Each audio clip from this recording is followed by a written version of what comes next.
거기에 가면 시각장애인들이 점자라고 하는 글을 배운다더라. 너 거기 한번 가볼래? 라고 권하는 거예요. 그런데 이제서 소년이 그때 어떤 생각을 했냐면, 그래, 나 억울해서 도저히 이렇게는 못 죽겠어. 내가 당장이라도 죽고 싶은데 이렇게는 못 죽고 내가 유서라도 남겨야겠어.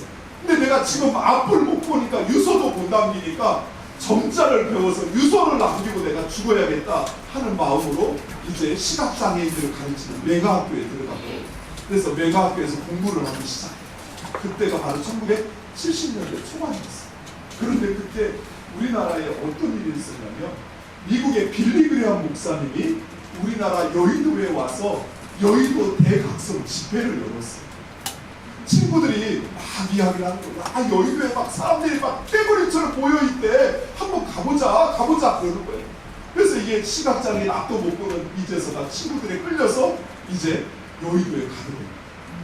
그런데 그곳에서 빌리 그레함 목사님이 선포하는 그 말씀을 듣고 회심하여 예수를 믿게 돼요. 그 전까지는 전혀 예수를 들어본 적도 없는 사람이었어요. 교회를 가본 적도 없는 사람이었어요. 맹아학교를 다니면서도 교회를 가본 적이 없어요. 그런데 그 맹아학교에서 공부하는 중에 여의도의 그 집회에 참석했다가 말씀을 듣고 회심하여 예수 그리스도를 믿게 된 것입니다. 그리고 마음에 소망이 생겼어요.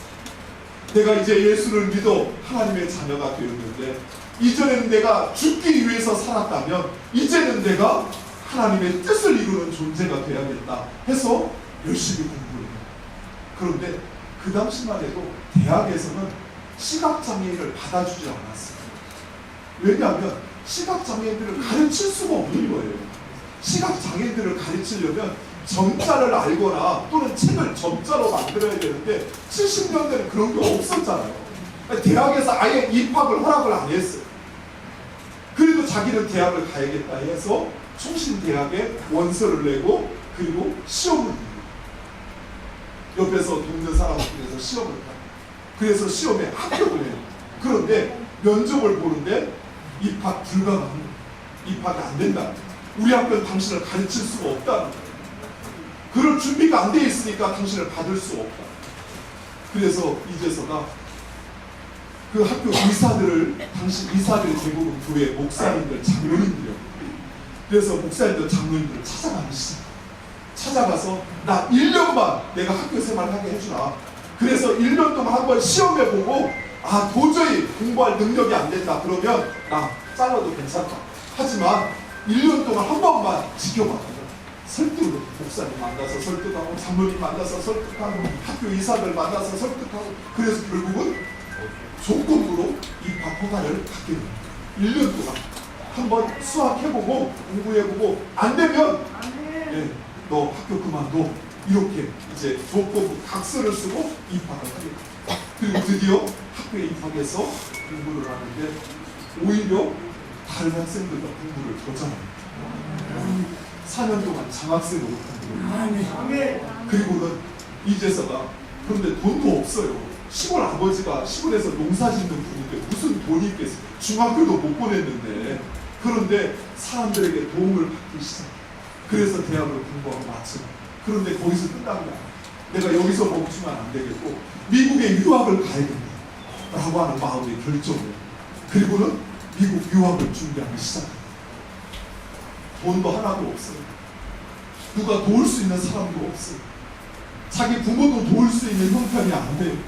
그런데 하나님께 뜻을 정하고 기도하기 시작해요. 하나님, 나에게 믿음을 주셨으면 하나님 나를 통해서 하나님의 증인이 되기를 원하고 하나님의 종이 되기를 원하셔서 하나님 하셨다면 내가 미국에 유학을 가서 하나님의 그 일들을 증언하고 싶습니다.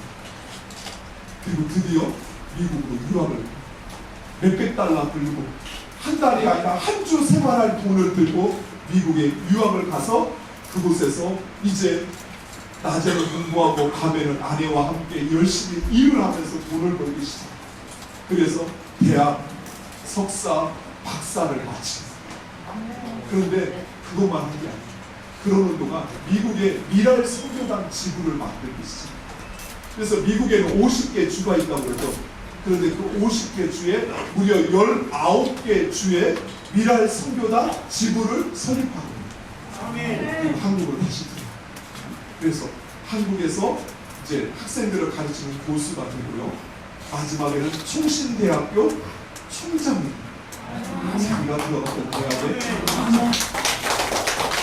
하나님께 영광의 박수 한번 드립니다. 하나님께서 하셨습니다. 아멘. 하나님께서 하셨어요. 그런데 그 하나님께서 하시는 방법을 한번 보세요. 중학교도 못 간 그 불쌍한 학생 어린이 그 소년에게 하나님은 그 눈도 그 시력도 뺏어가셨어요. 우리 하나님 왜 이렇게 얄궂으실까요? 이제는 학교도 못 갔으면 오히려 좀 뭔가 누군가 도와줘서 그로 하여금 공부도 하고 뭔가 하게 하셔야 되는데 오히려 더 큰 시련을 주신 거예요. 그런데 하나님 그것을 통해서 서울 맹아학교로 가게 하시고 또 그곳에서 빌리그램 목사님을 통해서 예수 그리스도를 만나게 하시고 하나님을 믿고 하나님을 향한 꿈을 꾸기 시작합니다. 그리고 하나님이 그 꿈을 이루어주셨습니다. 총신대학 총장을 잘 마치고 지금 미랄 총재였는데요. 이 미랄 선교단은 현재 세계 66개 나라에 지부가 있어요. 그 정도로 미랄 선교단은 활성화되어 있어요.